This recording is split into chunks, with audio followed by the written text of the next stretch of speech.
سڵاوی خواتان لێبێ لە یەکەم هەڵقەی بەرنامەی دوو ئەزمون دوو بانخوازی دیاری کوردستان میوانن کۆمەڵێک پرسیار و تێڕوانینی جیاواز لە دوو ئەزمون دەبینین هۆکارچی بۆ حاجی کاروان قسەی بۆ تەواو نەکرا مامۆستا عومەر بۆچی چەکوشی لابوو ئایا ئامادەم بزنە باڕەکان بانخوازی بکەن چی دەڵێن دەربارەی ئەو کۆمێنتانەی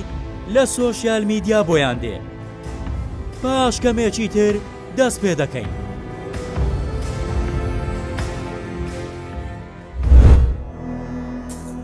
من لە کەرکووک لەدایک بووم لە گەڕێکی مام قاسم لە ساڵی 1970 هەر سەرەتایی و ناوەندی و ئامادەی تیجارەشم هەر لێوە تاوکە تا ساڵی 90 و تقریبا یەک هەر لێوە تر دوای ماوەیەک دەستێم هاتمە 93 هاتمە کە هەولێر ناوی تاوکەن ئانەجمەدین ئەحمەدە و ئێستاکە حاجی کاروانە ئەیتر سەرەتایی دوای ڕاپەڕین لە ڕابیتە ئیشە کرد ڕابیتە ئیسلامی لە عیادی خێرخوازی دوای لە ئەعلام و لە کاری خێرخوازی و بەشی ئەیتام و ئەوانە لە 94 چوومە ڕادیۆمان دامەزران ڕادیۆ یەگرت و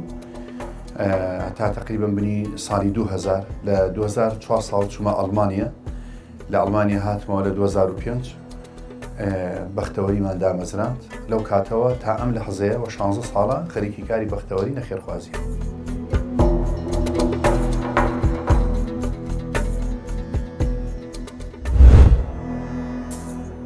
من عمر محمود فقيه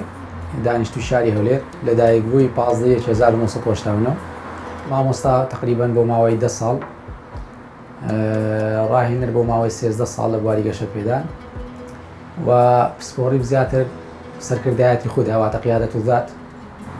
باوکم لە خانەوادەیەکی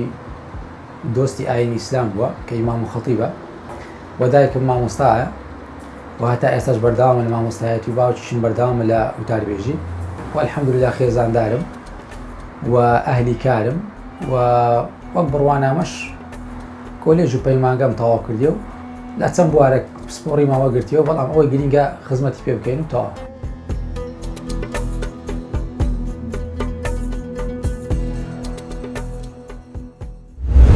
سەرەتا لە میوانەکانمان دەپرسین یەکەم دەرکەوتنیان لە کاری بانخوازی کەی و چۆن بوو وەکو دەرکەوتنێکی ناسراوی لە دوای 2005 بوو کە لە ئەڵمانیا هاتمەوە من خۆم ئەو ڕوحیەتەم تیا بوو وەک کاری بانخوازی حەزمە کرد ینی داوا بکەم حەزمە کرد محازەرات بدەم پێشی 2000 لە یەک دوو شوێن محازەراتمدا لە مزگەوت لە دووسێ شوێن بەڵام لە 2005ەوە زیاتر وەکو خۆم کارم کرد بەڵام وەکو پێشتر لە 2000 یعنی بەرنامەم هەبوو بەرنامەی لە ڕادیۆم هەبوو لە ڕووی باسی قیامەتمە کرد بەعزێ بەرنامە ینی زیاتر لە ڕادیۆیە من بابەتی بانخوازیم کرد بەڵام وەکو بانخواز نەناسرا وەکو پێشکەشکاری بەرنامەیەک ناسرا بوو حەدیثمانە خوێندەوە بەرنامەی متەنەوعمان هەبوو بەڵام وەکو محازەرات و بەرنامەی دەعەوی یا محازەرات لە 2005ەوە الحەمدولillah کە لە ئەڵمانیا هاتم من بەشێکی زۆری ئیسفادەم لە حەزارە و ئیدارە و بەڕێوەبردننی کاروباری ئەوروپا کرد کە وتم ینی ئەم دینە جوانە کاملە لە مەسەلەی عەقیدە لە ئەخلاق لە بەڕێوەبردن لە ئیدارە لە دروستکردنی ئینسان بەڵام بۆ ئەوە مخەڕبەتین بۆ ئەوە نەوێرانی بۆ ئەوە نەشپرزەین ینی لەو فکرەوە زیاتر ینی وەک بڵێ فکری بەختەوەریم بۆ هات کە خوا دینی نردووە بەختەوەرکردنی ئینسانەکان لەوێەوە دەستم بە محازەرات کرد یەکەم بەرنامە هەر بە ناوی بەختەوەری بوو تقریبا گەیشتە نزیکەی 60 بەرنامەیەک 7 بەرنامەیەک ئاوا دوای ئەوە چوومە ناو بابەتەکانی ترەوە وەڵا لەگەر خۆم بوودا دەنیشتم زۆر زار مناقەشەم دەکرد و لە ئاەتەکانی قورئان تێڕامانم دەکرد هەندێک زار دەگەیشتم هەندێک پرسیاری کە لە وەڵامەکەیەک نەخۆم بەدەست نەدەکات دەچوومە خزمەت باوکم جارە بوو بەدەست دەکات جارە بوو بەدەست نەدەکات ئیتر وەی لێ هات ئەتا ئیطلاعاتم کردە سەر سەوتی ئوستازێکی ئەعظەم کە لە 1933 لەدایک بووە لە 1996 وفاتی کردێ بە ڕەحمەت بی و قەبری پڕنور بی یا ڕەبی بە ناوی عەبدولحەمید عەبدولعەزیز کشک من مامۆستای ئەهلی ئیختیساسم لە ژیان نەبووە ئەوەی دەرسی بخوێنم لە هیچ حوزرەیەک لە هیچ پەیمانگایەک لە هیچ شوێنێک یان لەکن مامۆستایەکی ئاینی دەرس و دیڕاسەتی ئاینیم نەبووە بە ژیانم بەڵام حبی ئیطلاعاتم لە ئەو قورئانی پیرۆزەی یعنی خوا وەک ئەوەی خۆراک و مرۆڤ تێنوو خۆراک دەخوا دەڕەوێتەوە ئارام دەبێتەوە لە تێڕامان لە قورآن یعنی کەمەک چاو مێشکم تامی لێ دەکا و چێژی لێ دەکا ئیتر بە وتارەکانی عەبدولحەمید عەبدولعەزیز کچیش ڕەحمەتی خوای لێبی مێشکم زیاتر بۆ و هەستم کرد یعنی تااقەتێکی باش لە جەستەمدا خوا پێی بەخشیوم بتوانم زەکات لە تااقەتەکەی بدەم کە لە شەریعەتدا دوونیوە بەڵام من 25مدا ئینشاءڵڵا بە زیادەوە. کاروان ئایا پێت بڵین حاجی یان مامۆستا یان بانخواز؟ واللهی خۆی تازە حاجیەکە هاتووە من خۆم بە مامۆستا نازانم چونکە مامۆستا سیفەتێکی ترە یعنی لەوە بە کەمتر خۆمەزانم حاجیش لەقەبێکی فەقیرانەیە یعنی مام حاجیەک لە دوکان دەستە یعنی هەر ئەوم پێخۆشترە حتا من مناڵی بچکۆ لە شەرە لێن نالێن کاک حاجر لێن حاجی لام طبیعیە چکە من ئیشم بە ئەوەندا حەزم بە لەقەب و بە گەورەبوو نییە ینی زۆر جاتمە شوێنان ئەڵێن پێم ناخۆشە بڵێنە بانخوازی و کورد و نازان مامۆستا حاجی کاروان و فڵان حەزم بەوانێ کاکە ڕجاءن بەس بڵێن حاجی کاروان و وەسەلام هیچی تر نییە. ئەی کاک عومەر تۆ دەتەوێ بەڕاهێنەر یان مامۆستا یان بانخواز بانگت بکەین؟ خۆی ئەگەر لەم دەپرسی بڵێ عومەر و تۆ جیاوازی هەیە ئەگەر ئینسان ئەمن پێم باشترە چکە مامۆستا مەرتەبەی زۆر گەورەیە کە پێغەمبەر دەفەرمێ ئینەما بوعیثت معلمە من وەک مامۆستا نێردراوم لەبەرەندێ مەقامی ئینسانی ئاسایی نابێ بگاتە مەقامی ئینسانێکی عەظیم کە پێغەمبەر عەلەیهی سەڵات وەسەلام لێ پێم باشترە بگوترێ مام وەستا هەر هیچ نەبی چەکوزە حکمەتەکەی لەگە خۆی تێدابی. زۆر چاکە کەواتە مامۆستا ئایا دەکرێت پێمان بڵێ نهێنی نازناوی چووزەر چییە؟ یەکەمین شت لە 2009 کە ئەکاونتی فەیسبووکم دانا کە بەخۆی فەیسبووک لە 2004 دروستکرا لەلایەن دامەزرێنەری مارک زینبرغ و 2005 ئەو بابەتانە کە 2009 ئەمن ئەکاونتم دانا بەبیرم دێ تەڵەبەی پەیمانگا بووم لە بەشی سیستەمی کۆمپیوتەر ئەو کاتی حەزم کرد نازناوەک دانێم ئەو نازناوە لە سەرتاسەری جیهاندا بوونی نەبی هەروەکو لە زمانی ئینگلیزی چووس واتە هەڵبژاردن چوزن هەیە واتە هەڵبژێردراو ئەمن نازناوەکەم کردە چوزەر هەتا ببتە هەڵبژێرەر واتە بە ئیسم فاعیل کە کەسێک هەڵدەبژێری واتە بە هەڵبژێرەر ئەو بڕیارەدا چی هەڵدەبژێری نەک یەکێک بڕیار بدە هەڵیبژێری چوزن لە زمانی ئینگلیزی بوونیە چوزەر هەر لە قاموسی ئینگلیزی بوونی نەبوو بەڵام ئەو کاتی فەزلی ڕەب العالەمین کە گەیشتە 10,000 لایک و ئەوانە بۆ پیج ئەو کاتی گۆگل لە قاموسی دیکشنەری خۆی زیادی کرد بۆ کەلیمەی عالەمی ئێستا ئەگە لە گۆگل ترانسلیشن لێدەی یەکسەر پێت دەلێ عومەر چوزەر واتە عومەر موختار. ئایا حاجی کاروان ئارەزوو دەکات لە نێوان پیشەی سیاسی و خێرخوازی و بانخوازی کامیان هەڵبژێرێ؟ خۆی گەورە توانای داوە بە ئینسانەکان و هەندی ئینسانیشێت چەند توانایەکی داوە پێی طبیعیە هەندێک کەسەیە شاعیرە سیاسیە هەندێک کەسەیە هونەرمەندە و سیاسیشە طبیعیە ئێمەش یعنی سەرەتا بەعام چونکە لە ناو ئەجواائێکی سیاسی ناخۆش ژیاوی نیان ئەژین تۆ بتێ و نەتەوێ بای خۆت بەشە سیاسەتەکەت هەرتیایە بەڵام ممارەسەی کاری سیاسی من حەزم لێی نییە و بۆ منیش نابێ تااقەتم لێی نەبووە ئەگەر فترێک لە پەرلەمان ببێتم پەرلەمان من وا چوومەنەوەی کە کاری سیاسی نیە خەدەمیە تەشریعیە تەشریعی قوانینەکە خزمەتی خەڵک و میلەت و حکومەت ئەکات من بۆ ئەوە چوم بەڵام هەر جارجار تووشی لێدوانی سیاسی شتە بووین وەکو خۆم حەزم ینی پێم خۆشە لە بەعزی ئوموری سیاسی قسە بکەم بەڵام خۆم ئەگرم نامێ بچمە ناوی هەر بەجددی نامەوێت تەسی لە کاری بانخوازیەکەم چکە کاری بانخوازی مولکی هەموو کەسە بەس سیاست مولکی نوخبەیەک یا مولکی حیزبێکە لەبەرەوە بەشە ئیعلامەکەم تایە چونکە ئیعلامت باش نەبێ بانخوازیەکەشت باش نییە بەڵام لە ذاتی خۆمە ئەکید 100% بانخوازیەکەم پێ باشتر و پێ چاکترە. ئەی تۆ مامۆستا لە نێوان پیشەی مامۆستایەتی و ڕاهێنەر و بانخوازی و وەستای کامێرای چاودێری کامیان هەڵدەبژێریت؟ لە پیشەی مامۆستایەتی پیرۆستر نییە ئەگەر لە ژینگەیەکدا کار بکەیت نرخی پیشەکەت بزاندرێ بەڵام لە ساتێکدا کە نرخی پیشەکە و پێگەی مامۆستا نەزاندرێ کشانەوە لەوێدا پیرۆسترە لەوەی کە ئەنجامی بدەیت لە بەندێ بەسەربەرزیەوە یعنی خۆم بەلایقی مامۆستایەتی نەدەزانی مامۆستایەتی لە پێگەی مەگەورەترە لەوەی مەقامەکە لە کەدار نەکەم کشامەوە و دەستم بە کاسبی خۆم کردە لێ مەژە ئیشی سەربەخۆ دەکەم الحەمدولیلا و باشترین شتیش ئەوەیە خاستن لۆ کەسێک ئەگەر ئەهلی دین بیت یاخود بێ کەسێکی سەرکەوتوبی هەروەکو عەرەب دەڵێ من لم يملك قوته لم يملك قراره ومن لم يكن طعامه من فأسه لم يكن قراره من رأسه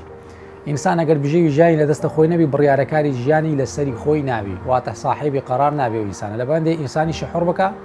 بڕیارەکانی بڕیاری سەربەخۆ دەوی بە یەک دێر وەسفی شاری لەدایک بوونت کەرکووکمان بۆ بکە. کەرکووک بەنسبەت من بەشێکە لە ژیانم و بەدایکی دووەمی خۆم ئەزانم چونکە تایە گەورە بوومە. کەرکووک وەلەوت دێڕەوە بوو بە نیوەی نیوەکی ترم بدەرێ، یعنی شارێکی بەشخوراوی، یعنی مەزلومی، وێرانی، بێکەسی، یعنی خەڵکەکەی خۆشی خاوەنی نییە. ئەتوانی بڵێ منکوبترین شارە لە عالەمە لەبەرەوەی دەوڵەمەندترین شارە لە عالەمە. کۆڵانی عەرەبان و ژیانی منداڵی لەم شوێنە چۆن ئەزمونێک بوو بۆ تۆ؟ ئەو زمانی ئەمە منداڵی کۆڵانی عارەبان بووین کە جینانی گەڕەکی تەعزیل بووین کە ئەسڵ جوولەکەش لێ نیشتە جێ بووە لە زمانی باپیرموان. لە نێوان هەندێک مناڵە یاریمان دەکرد واگەمەمان دەکرد و بە شێوەی عالەمەکی بەڕائەت پاچی و بێگەردی لە ناوماندابوونیە بوو کە زمانی منداڵیمە لە نەوەتەکان بەبیرم دێ هەموو جیرانەکان یەکتریان دەناسی و کۆڵانەکی هەژار نشین بوو و ئینسانی زۆر پاک و بێگەردی تێدا بوو و تەواوی سەرتاسەری دراوسەکان خزمەکان یەکتریشان دەناسی و ئەگەر دراوسەیەکمان میوانێکی ئادبا لەو سەری کۆڵانات ئەو سەری کۆڵان دەمازانی ئەو میوانەی کام شخصێوی کام ماڵە ئیتر زروف گۆڕا و ئینسان بەرەبەر ڕووی لەو عەولەمە کرد و لە جیانێکی بێڕەهەند کرد کە چێژی ژیانی لەدەستدا و بە دوو هەندێک شت کەت بە ناوی مۆدێرن و بە ناوی ژیانێکی کوالیتی بەرزتر ئەو شتانە، بەڵام خۆشی و مەحەبەت و سادەیی لە جیلی پێشترکەبوونی هەبوو ئێستا بەرەوت کاڵبوونەوەیەکی تەواو دەڕوە. ئەوەی ئەمەی شوێر کرد ئینسانێکی سادە بوو، خاکەکی سادە بوو، کۆڵانێکی سادە بوو. فەزلی ڕەب العالەمی لەو کۆڵانە لەگەڵ چەند کەسانێک کە برادەری باو بکوم بوون هەمووی ئەهلی مزگەوت بوون لە مزگەوتی شێخی چۆلی نوێژمان دەکرد منداڵ بووم پێشەوەی بچمە قوتابخانەش بەبیرم دێ لە 95 و 94 یعنی لە مزگەوتی پاشا نوێژی بجەماعەتمان دەکرد خوا لێمان قبولکە و من سوپاسی هەموو کەسانە دەکەم کە زۆر جاران لەسەر یاری کردمم لە تۆپانە لەگەر منداڵەکان.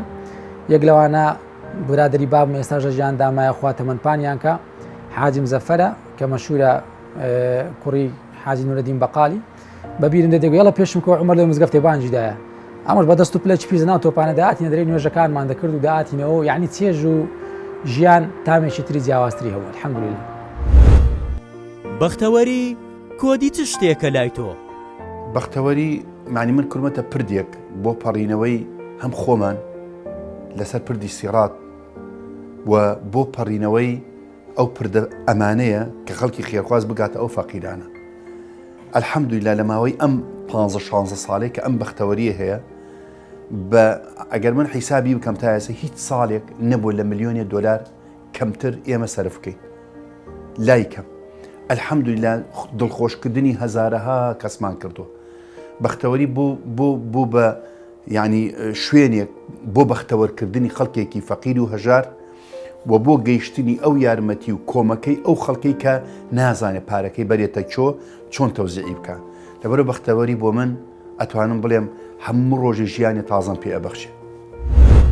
مامۆستا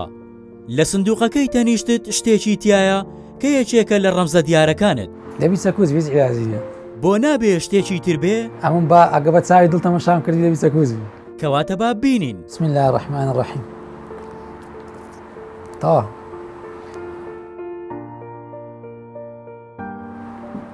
ئەوە لە سیمینارێک لە سیمینارەکانی شاری سلێمانی تقریبا سیویەکی 12/2020 لێوێ باسم کرد. ئینسان زۆر شت لە چەکوش فێر دەبی. من چەند ئامۆژگاریەکی بچووک نەبتە ئامۆژگاری چکە ئینسان دائیمەن گەورە گچکە ئامۆژگاری دەکات لە حەدی وەینەی بەبیرهێنانەوە بیت. چەکو زۆر حکمەتی تێدا یەک لەو شتانەی کە بەڕاستی ئامرازێکی زۆر بەتوانایە لۆ چەند شتێکی بۆ نمونە هەر کاتێک ئینسان ئیرادەی خۆی وەک چەکوت سیر بکە خوای گەورە سوبحانەهو وتەعالا هەموو گرفتەکانی ژیانی وەک میسمار وەک بزمار دێنتە بەرچاوی. یعنی هەموو چەکوجێک هێز و توانای خۆی هەیە لە بەرامبەر هەر بزمارێکی. و دووەم شت ئینسان ئەگەر بزانی ئەو چەکوشە بە چ ئەندازەیەک لە شوێنی مەبەست دەدا و بە چ ڕادەیەکی زبر قووەت چەکوشەکە ئیستعمال دەکا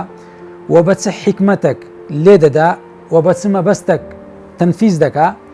و لە چ کاتێک و لە چ ساتێک ئەو کاتی لێدانی ئەو چەکوشە لە شوێنی خۆی پێی دەگوترێت حکمەت کە خوای گەورە ڕەجاع دەکەم لە ڕەب العالەمین لەو کەسانەمانکە کە دەفەرمێت یؤتی الحکمەتە من یەشاء ئەوەی خواویستی لەسەر بێت ژیری پێدەبەخشێ. لە ژیانی منیش لەوەی هیچ لەبیر نەکەم هەموو شتێک لە ژیاندا بەبێ ژیری تام و چێژینی هەر کردەوەیەک. ئینسان ئەگەر فکر کاتەوە خوا لە قورئان دەفەرمێت ئەعوذ بالله من الشیطان الرجیم بسم الله الرحمن الرحیم ادع إلى سبيل ربك بالحكمة پاشان دەفەرمێت والموعظة الحسنة. دەبی ئینسان یەکەم جار لە ژیاندا ئەگەر بیەوێ کەسێک بانگهشتی ئاینی پیرۆزی ئیسلام بکە بە دڵێکی زۆر نەرم، بە زمانێکی زۆر شیرین، بە گفتارێک کە گفتارەکە ڕاستکردنەوەی کردارەکانی ئینسانبی، لەو حالەتەدا ئەو چەکوشە واتە بەکارهێنانی حکمت پێش ئەوەی بەکارهێنانی موعظە بکرێت. ئێمە زۆر بەمان وتار دەدەین بەڵام کەممانەیە ژیرانە لە کات و سات و مەبەستی خۆی قسەکان بگۆترێت. لە بەرهەندێک زۆربەی ڕێز و حرمەتم لە وتار بێژەکان هەیە کە وتار دەدەن ڕۆژانی هێنی گۆڕانکاری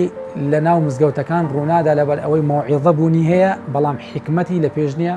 خوای گەورە دەفەرمێ بانگ هێشت بکەن بالحکمة أولا ثم بالموعظة الحسنة. لەخوا ڕەزا دەکەم مامۆستایانیشمان کە ئوستازی گەورەی من زیاتر ژیری بەکاربێنن پێش ئەوەی بستنە سەر عیلم و معریفەت. سەرسامی کام وتاربێژیت؟ لە وتاربێژی قەدیمە ئەمە چونکە لە جیلێک گەورە بووین عەبدولحەمید کوشک بەڕەحمەت بێ ئەو زۆر کاریگەری هەبوو لەسەر من بەڕاستی.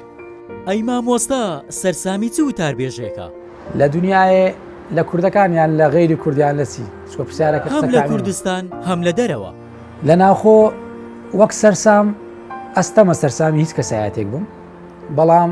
پێم خۆشە بە شەرەفمەندەوە بگەم بە ئاستی قوتابی ئەوان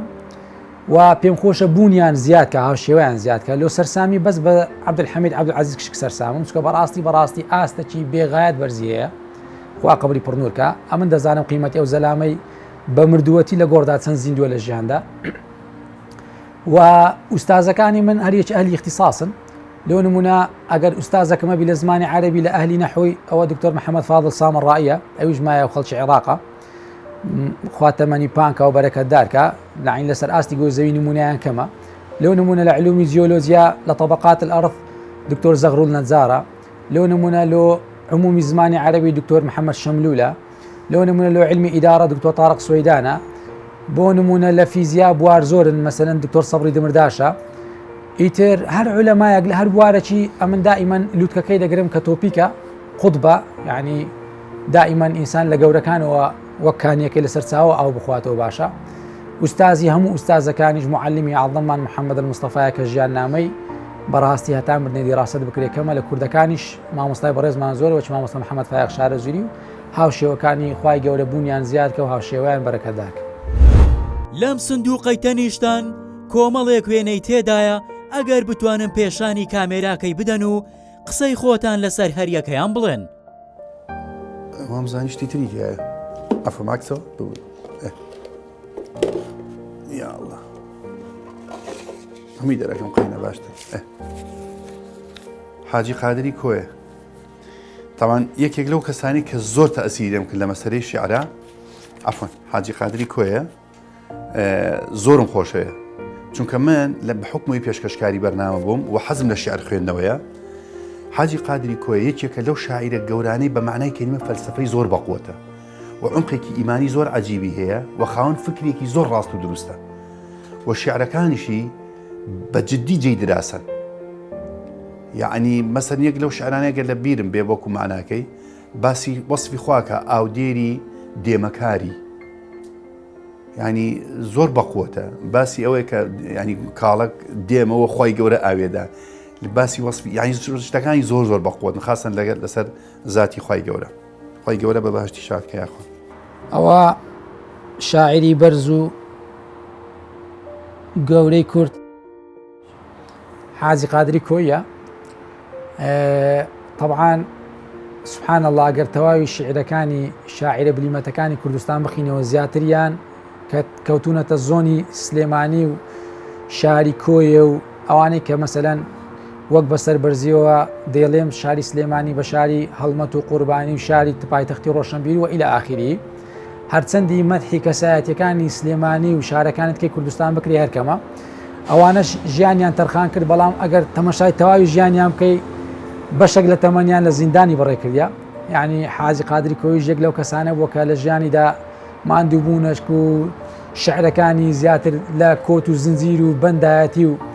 لەوە هەڵدەقڵێ بەڵام ژیانی هەموو ڕۆشنبیرانی کورد لە کۆن زەمانەوە هەتاکو ئێستا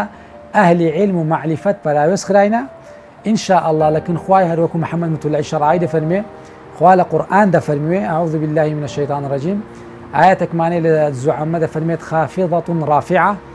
واتە خوا سوێند بەو کەسانە دەخوا یاخود باسییان لێوە دەکات کە لە دنیادا خافیضە بووینە واتە نزم کراینەوە کەچی حەقیان بەرزکردنەوە بووە خوای گەورە لە قیامەت بەرزیان دەکاتەوە پێگەیان و هەندێک کەسیش لە دنیادا ڕافعە کراینە بەرز کراینەوە بە ناحەق خوای گەورە لە قیامەتدا نزمیان دەکاتەوە لە ئەوەی عەدالەتی خۆی بسلمێنی و سەلماندوویەتی بوو هەموو مەخلوقات ئەوانش لە ئەهلی عیلم ژیانیان هەموو نەهامەتی بۆ ئێستاش دەبینین و ڕابردوش دەبینین ئەوە شتێکی اعتیادی لە ئەهلی عیلم کە دائیمەن بە ڕەزیل و سەفیری ژیان بەسەر دەبەن و بە ڕەزیل و سەفیریش ژیان جێدێڵن. مامۆستا جەمیل ماشا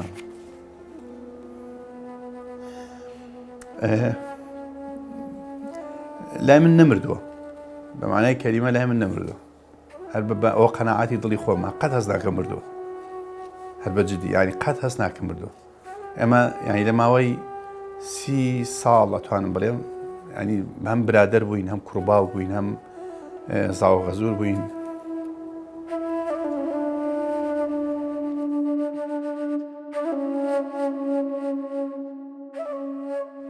وەڵام من بە حاڵی خۆم ینی بۆ کوژیان زۆر ئیسفادەم لێ کرد ینی لایەنی ئیمانی لایەنی ینی هەستمە کردم جا پێمەوە دەموت مامۆستا من زۆرە ترسم لە دەستدانی ئێوە ینی ئەوەی کە بۆم دەرکەوت خلالیم 1-2 ساڵە بە تایبەتی ئەم ساڵ زۆر علەما و زانەی ڕەبانی ڕۆیشتن ئەم زۆرە ترسێم لەو بابەتە چونکە مانی ئەم پیاوە گەورانە لە ناو مجتەمەع و لە ناو خەڵکە بەرەکەتێکی زۆر عەجیبن بەڕاستی لەبەرەوە ینی مامۆستا لای من ڕاستەوە خۆی نەماوە بەڵام هەموو شتەکانی لای من ماون. مامۆستای گەورەی شاری هەولێر مامۆستا جەمیل بەڕەحمەت بی طبعاً برادری فەزلی زۆر بووە ئەم زۆر لە خزمەتی بوویمە بە تایبەت زیاتر مامۆستای دایکم بۆ هاوڕێی باوکم بووە طبعاً ئەو کاتی هاوڕێی باوکم بووە باز لە 40 ساڵ پێش ئێستا دەکەم کە چاوی ساغ بووە پێش ئەوەی نوری چاوەکانی لەدەستدا یەک شتی جوانی مامۆستا جەمیلتان بەبیر بینمەوە گوتی یەک جار لە ژیانم هەستم کردێ نابینابم کە شەوە کەستامەوە نابینا بوو بەڵام خوا نورێکی دابووێ بەدڵ دەیدیت فەرمووی یەک شەو هەستامەوە دەستم لە دیواردا هیچ حاسەی بەسەری بەسیرەم نەمابوو کە چاوی دڵە ئیتر گوتی ئەو ڕۆژی تاکە ڕۆژ بوو لە ژیانم هەست بکەم کە نابینام نەکو زۆر لە تەمەنی نابینا بوو بەڵام گوتی یەک شەو لە ژیانم هەستم کردێ نابینا ئەو کاتی چەند سەعاتێک بەسە ژیانم داڕۆی ئیتر خوا دڵی کردمەوە دیسان بە چای بەسیرە هەستم بە دەوروبەری خۆم دەکرد هەستم کرد نابینایەتی چەندە قورسە لە چاوی ئێمەشدا چەند ساڵ نابینا بوو بەڵام بەخۆی کە دەجێتەوە ڕەحمەتی خوای لێبی قەبری پڕنور بی مامۆستایەکی گەوری شاری هەولێر بوو خوای گەورە قەبری پڕنور کات و ئەولاد و ئەولادی نەوەکانی ساڵحکە ئینشاءالله. ئەمە کێ؟ ئەمە کاک زەکەریە وەڵاهی نازانم گۆرانی بێژە و ئەو یەک جار مەبزەم جار تەعاروفمان کردووە لەگەڵ یا بوو تەمەنامەکرم گۆرانی بێژانە ئەگەر لە ژیانیانە لە سەتا دەی گۆرانیەکانیان بۆ خوا تا زۆر باش وەلەو ئێستا کاک زەکەریا وازیێنەوە یعنی حەق نییەوانی دەنگیان خۆشە لە گۆرانی خراپ واز بێن تەبیعیە بەڵام کە دەنگ خۆش بوو بەهرەیە کە خوایدا بۆ شتی باش بەکاری بێن. ئەوەی کە دەیبینن ئەوە زەکەریا عەبدوڵڵایە ناوی دەزانم بە حکمی ئەوەی لە نزیکەوە نایناسم و بە حکمی ئەوەی سەفەرم لەگەری نەکردووە و بە حکمی ئەوەی مامەڵەی مادیم لەگەر نەکردووە و بە حکمی ئەوەی زیدان و دراوسێمان نەبووە ئیتر ئەوەندە ئەم بزام لە کۆتایی ژیانی لەسەر قسەی کە دەرێن خەزوورەکەی کە بووە زاوا و ژیانی هاوسەرگیری پێکینا مەرجی ئەو بواز لە گۆرانی گۆتن بینیتن و الحەمدولیلا پێشتر ئەگەر خوا بە ڕەحمەت و مەغفیرەتی خۆی ئەگەر تاوانی کردبی لێی خۆش دەبی ئینشاءالله ئەگەر تاوانیشی نەکردبی لەوانەیە پێش ئەمە ئەهلی باش بیت ئەوجا ئەمن ئەهلی هونەرمەندان نیمە ئەمن ئەهلی هونەرمەردانم ئەوە هونەرمەندە ئەمن هونەرمەردم خۆش دەوێ ئەوەش برایەکی بەڕێزیمە ئینشاءالله خوا پێش ئەمە هیدایەتی دەدا و لەگەمە پێکەوە بە ڕەحمەتی خۆ ڕەحممان پێ دەکات. مامۆستا شەماڵی موفتی بە ڕەحمەت بێ. مامۆستا شەماڵ دووبارە نابێتەوە بە ئاسانی بەڕاستی. من بەش بە حاڵی خۆم یەکێک لەو کەسانی کە سەرچاوەی معریفەی من بوو بۆ بانخوازی، ئەگەر بۆ بابەتێک هەبوایە ئەگەڕامەوە سەر ئەو، ینی ئیسفادەم زۆر لێ ئەکرد و زۆرجار ئەگەر من دەربچمە یا دەربچم لە بەرنامەکان تۆزێ توند و ئەو بووم یەکسەر ئەو دێتەوە بیرم سلۆریەکەم کەمەکەمەوە. خی گەورە بەهشتی شادکە ئینشاءالله. من لە شتێکی دۆ ئیسفاد مامۆستا شەماڵ بە ڕەحمەت بێ. مامۆستا شەماڵ دوو پێناسەیەکی یانەوەی کە لە تەلەڤیزیۆن و بەرنامە ئەیبینی قساکە کە ماشاڵڵا یەک پارچە ئیمان و دووەم لەوەش مهمترەوەی کە تۆ لەگەڵی دانیشی. حتا ئەو پیاوە لەگەڵی دانەنیشتایە ناتەزای، میش خۆم بەش بە حاڵی خۆم نەمەزانی، حتا لەگەڵی دانەنیشتم پیاوێکی زۆر عەجیب بوو، یعنی دڵی ڕەبتی بە دنیاوە نەبوو. مامۆستا شەماڵ موفتی هەزار ڕەحمەتی لێ بیا ڕەبی. یەک لە شتەکانی کە لە ژیانم پێی سەرسام بووم دوو سیفەتی زۆر جوانی هەبوو. یەکەچیان ئینسانێکی زۆر نەرمونیان بوو، واتە حیلمی هەبوو، پاشان خوای گەورە عیلمی پێبەخشی، واتە ئەلحیلم قبل العیلمی. ئەوە یەک لە سیفەتەکانی مامۆستای گەورەما بوو مامۆستا شەماڵ موفتی. دووش ڕۆژەکان لە ژیاننامەی گوێبیستی بووم، دەستە رادیۆ یەک بەرنامەی هەیە، کاتەکە دادەنیشی مایکەکەی لە پێش دادنێن چەند خولەکێک ڕادەوەستی و کابرای پێشکەشکار هەر دەڵێ مامۆستا ئێستاوا چینە ناو ئۆن ئەیر، یعنی عەلە الهەوائین لە پەخش داین، هیچ قسە ناکە. هەر دەڵێ مامۆستا فەرموو قسەی پێ خەڵک جێ لێتە، هیچ قسە ناکە. جاری سێم دەڵێ مامۆستا هیچ گرفتەکەیە، مامۆستا دەڵێ مایکەکە بکوژێنەوە ئەمە دەڕۆمەوە. دەڵێ مامۆستا چییە سەحەت تاوانێ؟ دەڵێ ناوەڵا هەموو جارێک کە بەرنامە پێشکەش دەکەم ژینگەی دڵم ئامادە ساز دەکەم لە ئیمان، ئەو قسانەی دەیکەم لە زوبانی دڵەوە بێتە دەر، ئەو ڕۆوە هەر هەوڵم دەدا دڵم ژینگەکەی بسازێنم لە زمانی دڵ قسەکانم بێتە دەر، دڵم ئامادە نەبووە لەگەر کەلیماتەکانی سەرزوبانم مطابق بی، لەبەر هەندێک کە دڵم ئامادە نامی قسەیەک بکەم لە دڵم دەرنەسیت، داوا لێبوردن دەکەم، سوەوە مڕاجعی خۆی کردەوە، ئەو ڕۆژی بەرنامەکەی پێشکەش نەکرد. ئەوە سیفەتێکی ئینسانی گەورەیە کە قسەکانی مطابقی عەمەلی بی لە قەلب. زۆر باس لەوە دەکەن کە کاک حاجی ئەوەندە تێکەڵی هەولێر بووە وا هەز دەکرێت خەڵکی هەولێرە. وەڵام من جارێ هەر خۆم زۆر بە قەرزاری خەڵکی هەموو کوردستان ئەزانم، ینی خۆم بە بچووک و بە خزمەتکار بەبێ مجامەلە، ئەوە قسەی ناخی خۆمە، ناشی فرۆشمەوە بە خەڵک. من لە ناخەوە هەموو خەڵکم خۆشەوێت. ئەگەر هەولێرم خۆش نەویستایە و خەڵکی هەولێرشم خۆش نەویستایە باشە، و ئەگەر لە ناویان نەتوانمایەتەوە ئەکید لێرە ئیدارەم ناکرد. لەبەرەوە نەکەر من خەڵکی سلێمانی ژواڵێ، خەڵکی هەڵەبجە ژواڵێ، خەڵکی دووەکی ژواڵێ، ئەڵێن ئەوەی لە هەولێر بێ خۆی بە غەریب نازانێ، هەم خاکەکەی هەم خەڵکەکەی لە ناویە زوو لەگەڵ تا ئەگونجێ. یعنی ئەتوانم بڵێم تاکە شارە ئینسان لە ناو هەولێر خۆی بە غەریب نازانێ. لە یەکێک لە ڤیدیۆکانت باس لەوە دەکەی کە دەچیتە گەعدەکانیش؟ قوربان ئێستا من لە گەعدە دانیشتیمە لێرە. گەعدە یعنی ئەوانەی کە قاعیدن، یعنی ئەوانەی کە دانیشتون لە قاعید هاتیە، گاعیدی پێدەنە بوویتە گەعدە لە زمانی کوردی. هەرۆ دوو هەندە گوشە هەیە لە زمانی ئینگلیزی تەرجمەی مەسەلەن وشەی ئۆتۆمبیل لە چاتێ لە ئۆتۆمۆبایل لە زمانی ئینگلیزی، ئۆتۆمۆبایل بوویتە ئۆتۆمۆبیل، کوردایی لە تڕمبیل. هەر فڕی بە جوملێتی کەلیمەکەی نەمایە، هەموو گۆڕایە 180 پلا. گەعدەش لەو شێوازانەیە. گەعدە واتە دانیشتن، هەروەکو شەراب واتە خواردنەوە، هەر شتێک بخورێتەوە شەرابە، بەڵام ئەمە شەراب لە خراپەکەی بەکاردێنی، گەعدەش بۆ خراپەکەی بەکاردێنی. لە گەعدەی خراپەکاریش دانیشتبووم زۆر ئاساییە، مادەم خراپەی وان کاریگەری لەسەر چاکەی من نییە، من ئامادەم دانیشم، بەڵام کاتێک خراپەی وان کاریگەری لەسەر چاکەی من بکات دڵنیا بەناچمەنا ئەو زۆنە و لێشی نزیک نامەوە. مامۆستایەکی ئاینی لە ڤیدیۆیەکدا تۆی بە مامۆستای دڵی کچان ناوبرد، کۆمنتی تۆ چیە بۆی؟ خۆزیار و قسەم پێم بڵێن، ئەنوا قسەم پێڵێن، مشکلەم نییە، یعنی من خاصە مامۆستای ئاینی هەر کەسێ بێ،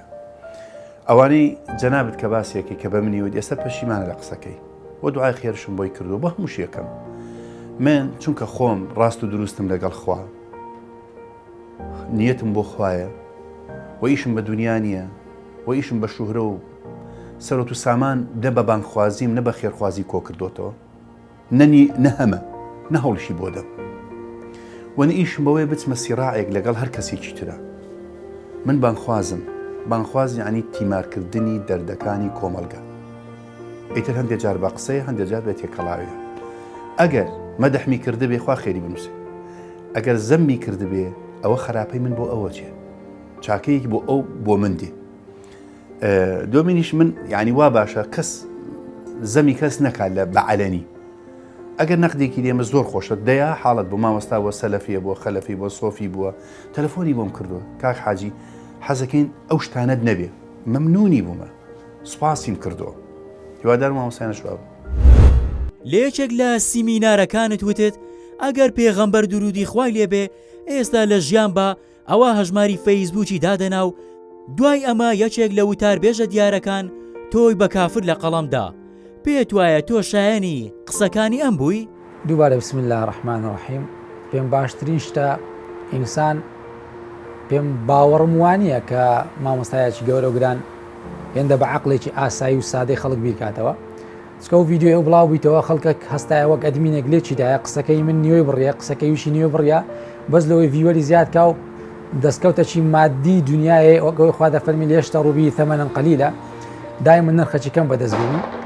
من دووپاتی دەکەمەوە ئەو قسەی کردم نەسەن ئەوها بۆ گوتم ئەگەر پێغەمبەر عەلەیهی سەڵات وەسەلامم لە ژیان مابە کەلیمەی چم زیاد کرد والله ئەعلەم کە خودا زاناترە ئێستا لە ژیان مابە بیری ئاسایی وەک خەڵکی ئاسایی نەدەکردەوە چکە ئینسانی حەکیم لەسەرەوە ئینسانی عاقڵ پلە و پۆست و پێگەی لەبەر هەندێک ئەمە وەک یوزەر دائیمەن سۆشیال میدیا بەکاردێنی بەڵام کەسە گەورەکان کەسە ژیرەکان خەڵکان بەکاردێنن ئێمە مۆبایل بەکاردێنین ئەو کەسەی لەسەرەوە ئێمەیە عەقڵەکانی ئێمە بەکاردێنێ بەو ئەندازەی کە ئێمە ئایپادێک و ئایفۆنێک و تابلێتێکمان لەدەستا یان لاپتۆپێکمان لەدەستا چۆن ئەمە یاری بەو تابلێتە و بەو ئامێرە دەکەن کە لە ژێر دەستمانە ئەوان لەسەرەوەی عەقلی ئێمە ئاوا یاری بە عەقلی ئێمە دەکەن جا بۆ ئەوە ئێمە نەبینە یوزەرێک لە دەستی ئەوان گەورەتر بیرکەینەوە دڵنیاشم و پەشیمانیش نیم لەو قسەی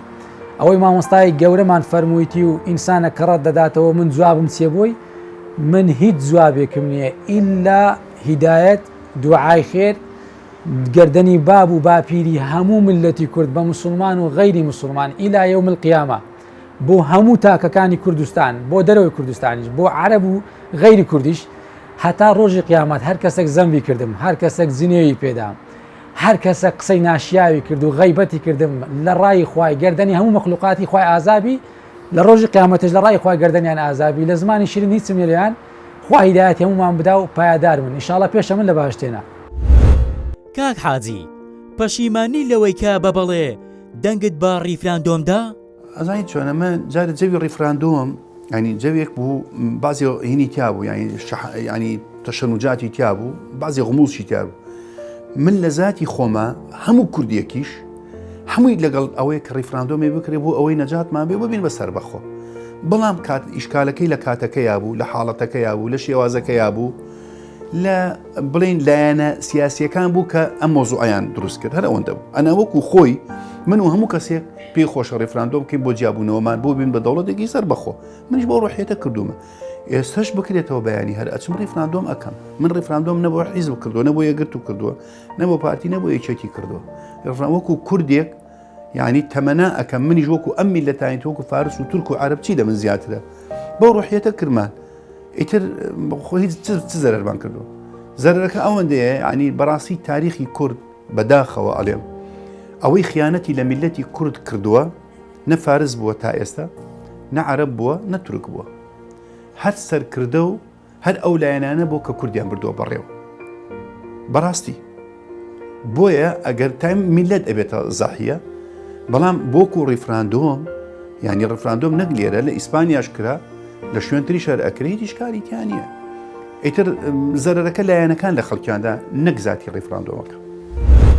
زۆر کەس دەڵێن کاک عومەر لاسایی دانا نەوزەر دەکاتەوە ئایا ئەمە ڕاستە؟ وڵی داوای لێبرن دەکەم بە ژیانم و برایم نەدیتەوە مامۆستایەک و ئینسانێکی گەورەی ملەتی کووردە لە هاندەرانیش بوو هاتەوە بزانام لە ئەوروپا بوو بە خزمەتی نەگەیشتیمەوە بە خزمەتی بگەم خۆم بە قوتابی ئەو دەزانم ئینسان هیچ پێ شتەشی احتیاجە هیوادارم لێ فێر بووم هیوادارم قسەکانیان تەواوی خۆزگە دوو علمیت کەم زیاد دەکرد لە مامۆستا دانا نەوزەری پێسەر بەرز دەبم هەموو کەسێک لە من شایستەترە ئەگەر فێرم کە وە خۆم بە خزمەتکاری هەمووان دەزانم بەبێ ئەوەی لە پێگەی خۆم کەم وە قوربان بم پێلاوت مە حەیران بم نە پێلاوی کەس دەبم نە حەیرانی کەس دەبم وەک خۆم ڕێز و حورمەتی خۆم دەگرم ڕێز و مقابلی کەسی بەرامبەریش دەگرم لە هەر چێش پێر بم پێم گەورەیە دیارەخوا عەقڵەکی دایمێکە عەقڵە بۆگرم. حاجی کاروان سەرسامی کام شاعیرە؟ شاعری ئێستا هی کۆن کۆن وەڵاهی ئەوەی کە زۆر ینی ئەوە تۆ بڵێ مەحوی حاجی قادری کۆیە ئەوە خادیمیشمان هەر ئەوە کرد ئەوانەی قەدیمەکان هی تازەکانیش عەبدوڵڵا پەشێو زۆر شیعرەکانی بەقوتن ئەگەر کاکوسامە شیعر بن سێ شیعرەکانی زۆر خۆش. حەز دەکەین شعرێکمان بۆ بخوێنیتەوە. ئەوەی شعرەکەی حەمدیە چونکە من بە حکومی لە ئەوە بووم لە ڕادیۆ بووم ئەوەنەمان لێدا یانەوەدەم خوێندەوە زۆرم حەزێ بوو لە ترسی قەهری تۆ ڕەبی خەریکی شین و گریانم جگەر خوێنین و دڵغەمگین و شێت و وێت و عوریانم فەلسەفەی و شیعرە زۆر بەقوتە جاڵێ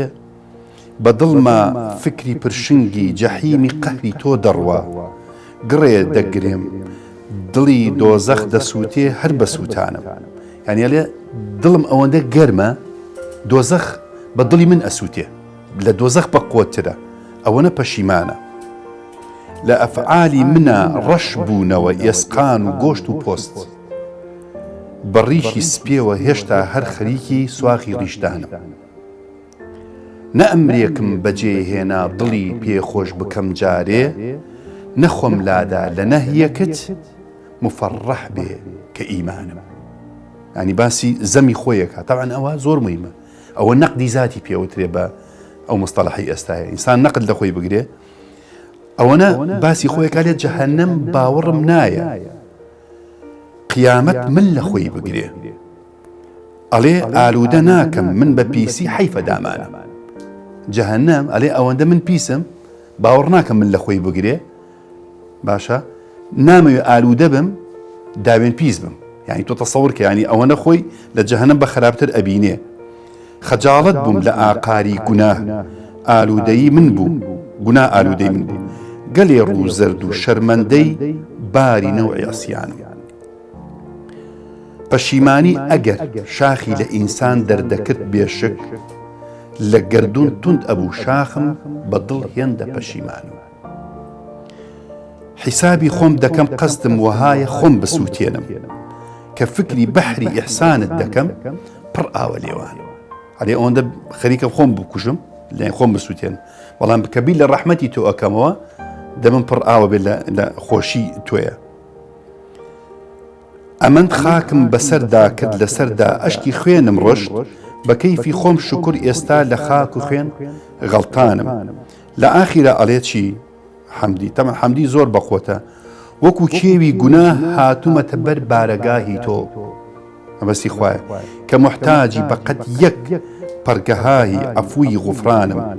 بەجاهی شەوکەت و ئیجلال و قەدر و قودرەتت ببەخشە چونکە وەک بەردی دڵی دەریایە حیرمانم. من زۆر تێکەڵاوی ئەو شاعیرانم زۆرش ئەم خوێندەوە ئینشەڵڵا بەتەمان بەرنامەیەک بکەم لەسەر دیوانی شاعیران و شەرحی بکەم. مامۆستا حەز دەکەین ئاەتێکی قورئانمان بۆ بخوێنیتەوە. خۆی ئەمە پێشتر دەنگم خۆش و بەس ئێستا سەوتم تەدمیر بوو لەبەر چەند هۆکارێک یەک تەلەفۆن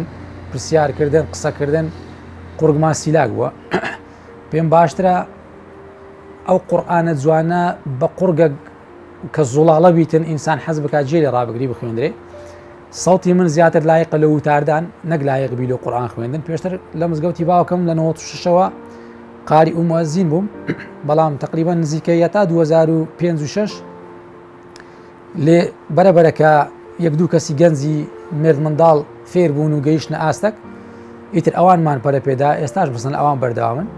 ئەمە کشام و چوومە ئاستشکە کە بتوانم زیاتر خزمەت بە گەنجی وڵاتکەم بە تایبەتی و بە هەموو مسلمانەکەم بەگەشتێگەر خوا لێمان قبوڵکە ئینشاءڵڵا. لە بڕگەی سۆشیال میدیا کۆمنتان بۆ هاتووە و دەمانەوێت قسەی ئێوە بزانین لەسەر کۆمنتەکان. بەڕێزێک نووسیوێتی لەبارەی خێرخوازی بەشێکی کەمی بۆ خۆی دەبات. نەخێر ئەمە لەوەتەی هەین لەناو ئەم کاری خێرخوازیەیە پێشتر هەر هەبووین لە ناو ڕادیۆیە من زۆر جار باسم کردووە کاتی خۆی لە ڕادوێ لە ماوەی حەوت ساڵ ئێمە کاری خێرخوازیمان کرد حەوت ساڵی ڕێک لەم کاری خێرخوازیە هیچمان بۆ ڕادوێ لا نادا و هیچمان بۆ کارمەندیش لا نادا بەڵام سیارەیەکمانە بوو ئیشمان پێکرد ئەم سیارەیە ماندوو بوو کڕۆنە بوو مۆدێلە شتاکان بوو وای لێ هەد ینی تۆ مەکینەی گێڕی تایەی نەڕۆنی نازام چیتر وردەوە حسامان کرد تقریبا بە خلالی ئەو 30 ساڵە 25,000 دیناری سویسری ئەو کاتە لێماندا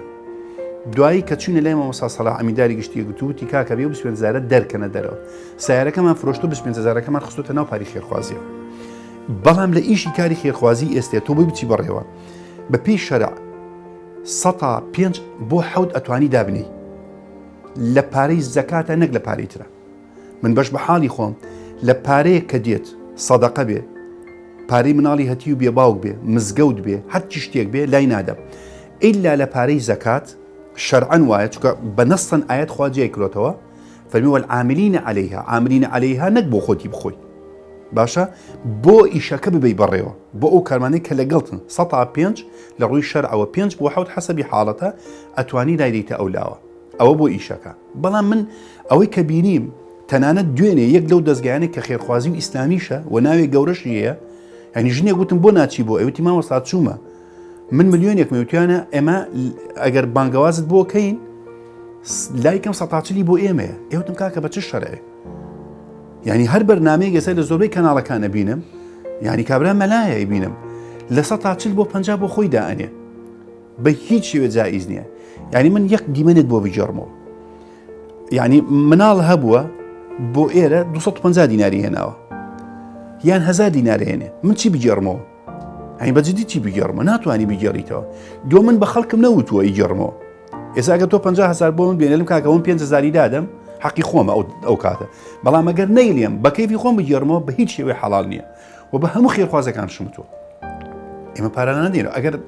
ئەگەر لام دایەتە پارەم لادایەتە ئەولاوە ئەو بۆ خەڵکی بزانن چونکە پارەهێنان ئاسان نییە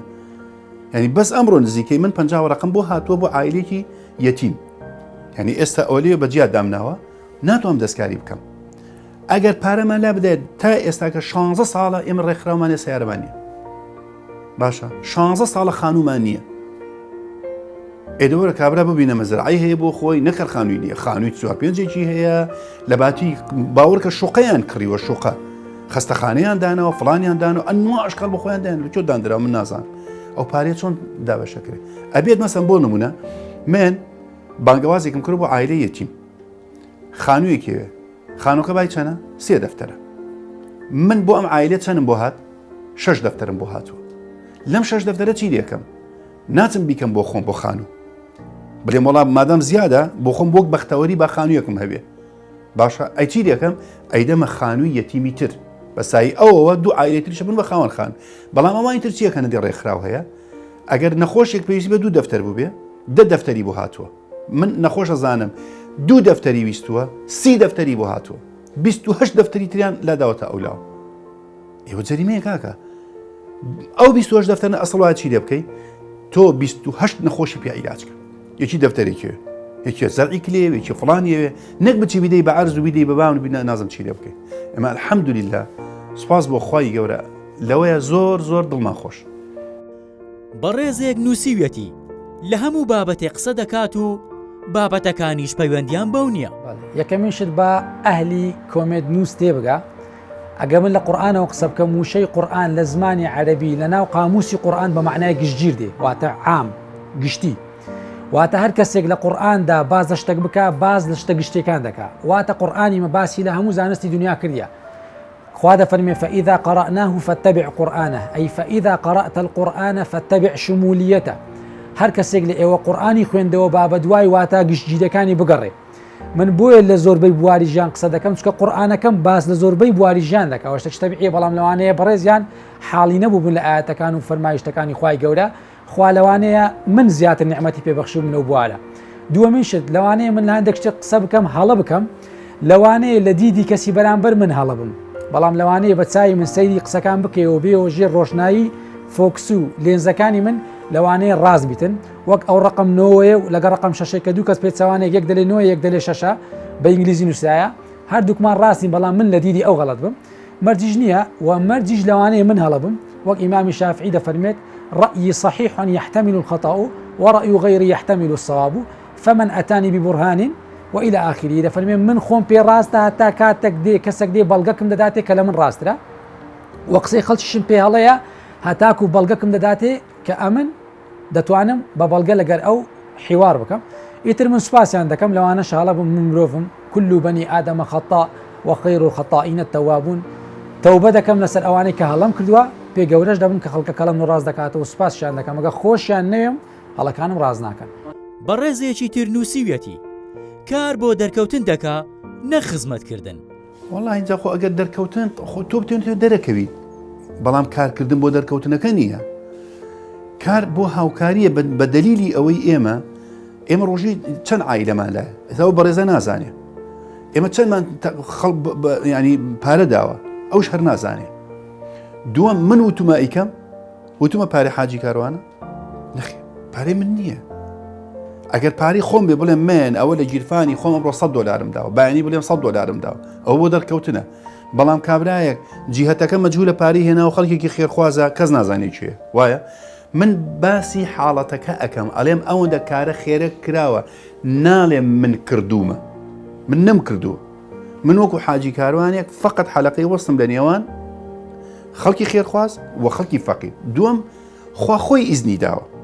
فەرمێکی الذين ينفقون أموالهم سرا وعلانية سرا أنفقوا مما رزقناكم سرا وعلانية. لە چەند ئاەتێکە هیچ کاتێک باسی سەدەقە و نەفەقە ناتوێت ئیلا باسی ئاشکرا و نێنی کراوە خوا ئیزنی داوە. دووەم لا ئێمە ینی ئەمڕۆ وەسایلی ئەعلام وایە من ئەگەر بۆ نمونە باسی عایلەیە نەکەم نەڵێم ئەم عایلەیە شەرحیکەم وایە ئێستا حالیان 3 دەفتەر و نیوم بۆ هاتووە لە ماوەی ئەم چەند ڕۆژەیە بۆ عایلەیە 6 وێ لە ناوەی کەلێخان. من ئەگەر باسی نەکەم خەڵک چۆن نەزانی باش ئەوە باسم کردوتیان ئەمە بۆ دەرخستنی یەکەم بۆ دەرخستنی کە باسم کردو فەقیرە. بەڵام ئەی کە خانوم بۆی کرد نابێ بڵێم خانوم بۆی کردووە نابێ ئەو خەڵکە کە پارێکی هێناوە یارمەتێنە نابێ دڵی خۆش بێت کە من شتێکم کرد بۆ ئەم عایلەیە کابرا پارەی نەوتی بۆ منی هێناوە باشە گەنجێ بۆ لە تەمەنی تۆ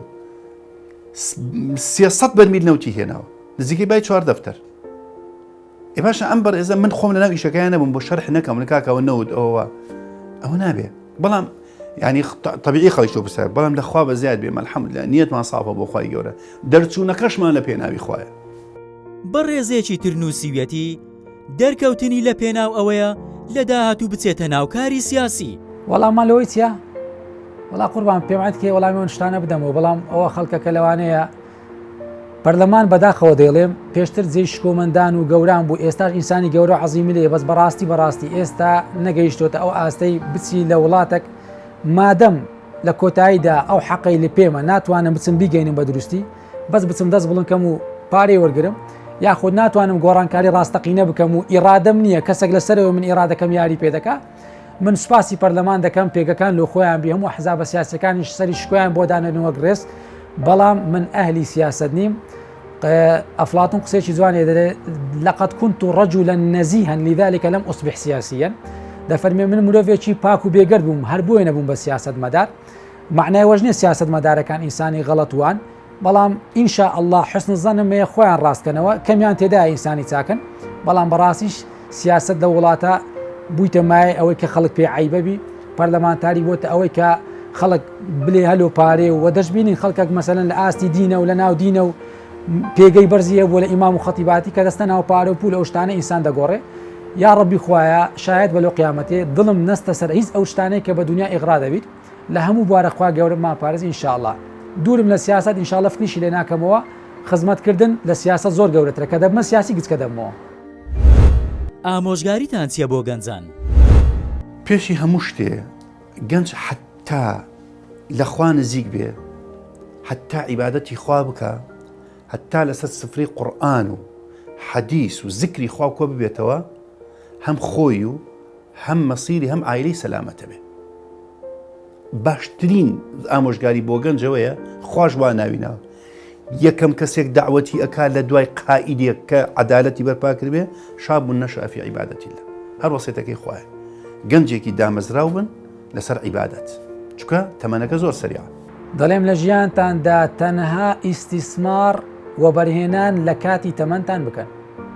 تەمەنتان گەنجینەی ڕوحی ژیانتانە و چار پرسیار لە قیامەت لە ئینسان دەکرێت کە لا تەزول قەدەما عەبد یوم القیامەة حتى يسأل عن 4 سێیان زیاتر لەسەر تەمەنی ئینسانە خاستەن گەنجایەتی. ئامادەم بستنە باڕەکان سیمینار پێشکەش بکەن و داوا ئەنجام بدەن؟ نەخێر ئەوە جاری جاران بۆیە ئەبوو، جاری جاران بۆیە کە وەسایلی ڕاگەیاندن نەبوو ئەبوو. جاران بەس تەلەڤیزیۆن و کابرا تەلەڤیزیۆن بەس ئێستاکە مۆبایلەکەی لە گیرفانایە.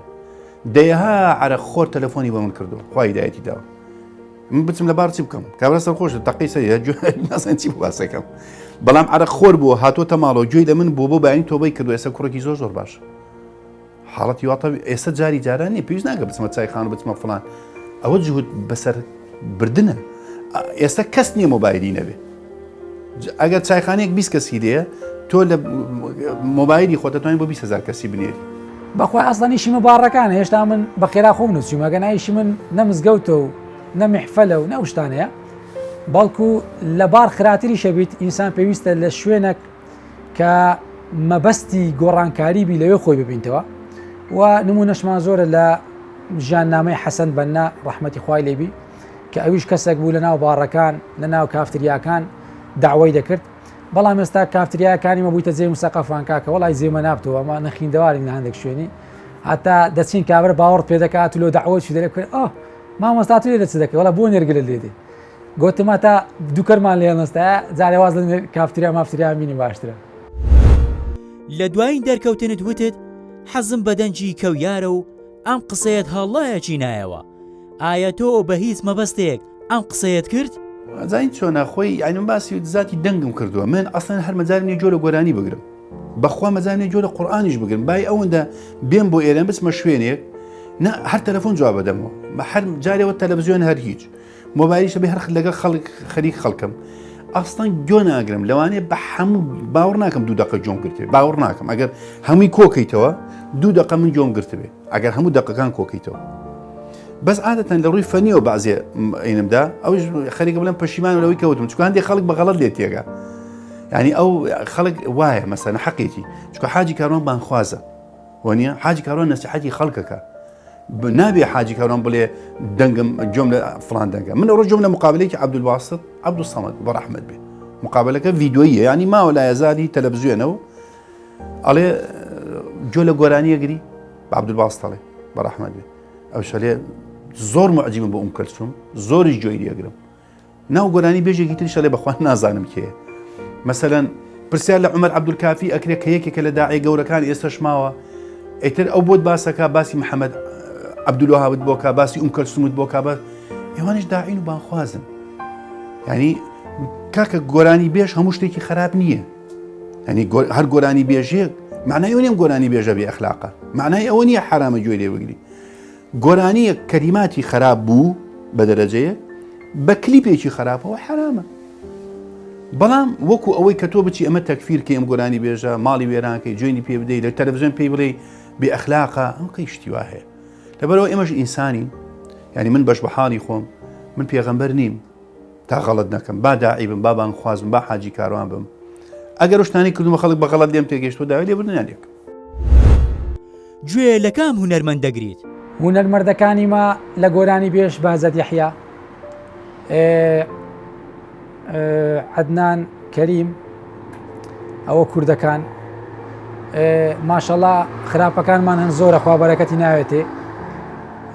ئەوەکانیت کەش کەمن کە دائیمەن کەمەکانیش لە قورئان مەدەح کرایە زۆرینەکانیش زەم کرایە وەدەفەرمێ وەقەلیل من عیبادی الشەکوور وەکەثیر من الناس لا يعلم کە ئەوانە نازاندرێ و نازانن ئیتر ئەوەی مەبەستە هەر هونەرمەردێک لە هەر بوارێک لەو نمونە کۆمیدیامانەیە بەڕاستی زۆر کۆمیدیا کارمانەیە لە کوردستان بەداخەوە یان خۆیان فرۆشیتە لایەنە گیان خۆیان فرۆشتیتە چینێک بۆ گاڵتەجاری لەسەر حیسابی گاڵتەکردن بە نەریتی ملەتی کورد کە جلوبەرگە و عادات و تەقالیدا حیف لە وەزارەتی ڕۆشنبیری کە سنوورێک بۆ ئەو گاڵتەجاریە دانانێ کە پێکەنین و خەڵک پارێ دەدا و پلێت دەبڕی دەچی لەوەی گاڵتەجاری بە نەریتەکانی بکرێ بەڵام یەک لە هونەرمەردانەی کە ئەمن لە شاری و لەرپێی سەربەرزەمە تا ئەو ساتە خۆی نەفرۆشتیە و بەڕاستی لە بواری کۆمیدیاش کار دەکا یەک کەس نمونەی دێنمەوە زۆرن لەوانەیە شەعبان هەولێری ئەمن بەڕاستی ڕێز و حورمەتم لۆ هەیە کە لەو کۆمیدیاکارانەیە کەسایەتیشی بەرزە و سوپاسی ئەخلاقیشی دەکەم کە هەم دینەکەی خۆی دەکا و هەم ئەخلاق جوانەکەی خۆی دەکا و هەم کەسایەتی خۆی نافرۆشی بۆ مادیاتی دنیا. لەم بەرنامەیە لەگەڵ عومەر مەحموود فەقێ بەیەکەوە میوان بوون. هیچ شتێکت هەیە بۆ کاک عومەر؟ مامۆستا عومەر من یەک دوو جار پێکەوە بووینە بۆکو ئەوەی کە بۆ قسە بکەم قەزت وەنیە؟ من چای ماچەکەم و هیوادارم بەردەوام بێ کۆڵ نەدا نەقدەکان کە بەرامبەرین گەورەی بکەن بەڵام لە هەمووی گرنگتر خەڵکیە کە دەرەکەوێ لە شاشە یا لە سوشیال میدیا بە تایبەتی لەوڕی بانخوازی و نەسیحەتکردنی خەڵک ئەبێ ئەمەندە لە ناخەوە خۆی خەریک خۆی بێ ئەوەندە تعمیر و تەرتیبی ناخی خۆی بکە ئەوەندە ناخی خۆی دروست بکە ئەوجا بتوانێت خەڵکی دروستکە نەک بۆ ئەو بۆ کەس لەبەرەوە ئیشەڵا ئەو سەرەتاکەی زۆر باشە دەستی پێ کردووە و لە نەمەتی خۆی دەرنەچێ و کۆڵ نەدات ئینشاءڵڵەمەش دوعای خێری بۆکە. لەم بەرنامەیە لەگەڵ حاجی کاروان بەیەکەوە میوان بوون. هیچ شتێکت هەیە بۆ کاک حاجی؟ داوای هیدایەت و تەوفیقی لۆ دەخوازم لەگەر خۆشم خوای گەورە حوسن الختام بە هەر هەمومان ببەخشی خاستان ئەهلی بانخواست زۆر ژیانیان قورس و نەهامەتی و ناخۆشە چکە بە زۆر تاقیکردنەوەی سەعبدا دەڕۆن لەلایەک سیاسی لەلایەک ئەخلاقی لەلایەک تاعن لەلایەک ئەوە پەلار بە هەموو نەوعەچی بەس خودای گەورە هەموو لایەک حفظکە بە حەفزی خۆی و ڕێز و حورمەتم بۆ بەڕێزیانەیە و داوای ڕەجاء دەکەم لە ڕەب العالەمین کە هەتا قیامەتێ هاوشێوەی ئەوان سەرکەوتووکە و هیدایەتی هەموو لایەکمان بدە ئینشاءڵڵا. دواوتەی ئێوە یان ئەگەر شتێک هەیە بتانەوێ بیڵێن. من ینی دواوتەی من ئەوەیە ئەگەر هەڵەیەکم کردبێ یا خەڵک بە هەڵە لێم تێگەیشت بێ یا لە ژیانی سیاسیە یا لە ژیانی بانخوازیە یا لە ژیانی هەر شتێک کە ناسراوم لە ناو خەڵکە شتێکم کردبێ بە دڵی خەڵک نەبوو بێ ئەو غەڵەتە لەسەر من حیساب بکەن لەسەر دینە حیساب نەکەن. ختام بەوە دەینم کە خوا دەفەرمێت أعوذ بالله من الشيطان الرجيم وفي ذلك فليتنافس المتنافسون ختامه مسك مسكك أوبي پیغمبر عليه الصلاة والسلام دەفەرمێ هەرچی ئینسانێک بێ لە ژیاندا سەرکەوتوبی با دوو ڕۆژی ژیانی یەکسان نەبی تکاتان لێ دەکەم زۆر گرنگی بە تەمەن و کاتی تەمەنتان بدەن خاستان دایبابان بۆ ڕۆڵەکانیان لە نەسیحەتکردن تکایە بە کردار نەسیحەتی ڕۆڵەکانتان بکەن و بانخوازەکانیش ئیخلاص لۆ خودا زیاد بکەن و خەڵکی گوێگریش کە کەڵکە ئیسیفادە لە خەڵکێک دەکا با کردار عمل بەو قسانە بکە کە دەڵێ بەڕاستی قسەکانی مامۆستا فلان بەسوودە و قسەکانی مامۆستا فلان بەسوودە تکایە هەندە لە ڕەخنەگرتنیش پسپۆر مەبن ئەگەر ویستان ڕەخنە لە کەسێک بگرن بە تایبەت ڕەخنە لێ بگرن بە نامەی تایبەتیش ئامۆژگاری بکەن ئەوانەی کە بە علەنی دەکرێت نەگلۆ خۆ من نمونە چەندە مەثل الأعلى ولله المثل الأعلى نبتقي يا ربي ليس كمثله شيء بەڵام کۆتا قسەم ئەوەیە خوای گەورە هەموو کوردی مسلمان لە بەهەشتی پان و بەرین ئاشنا بکە و هەموو گەنجەکانمان بە تایبەتی هیدایەت بدە و بەخۆشم حسن الختام بە قسمەت کا و ئیخلاسم پێ ببەخشی ئینشاءڵڵا لەگە هەموو لایەکی ئەوە پەیامی منە بەرەکەت بکەوتە عومرمان تەمەنمان پان ئینشاءڵڵا. زۆر سپاس بۆ ئەم دوو بانخوازە بەڕێزە و سپاس بۆ ئێوەش کە بینەرمان بوون. لە ئەڵقەی داهاتوو هەر یەکە لە شاعیری بەتوانە تەڵعەت تاهیر و دەرباز یونس دەبنە میوانی ماڵەکانتان تا ئەڵقەی داهاتوو خواتان لەگەڵ.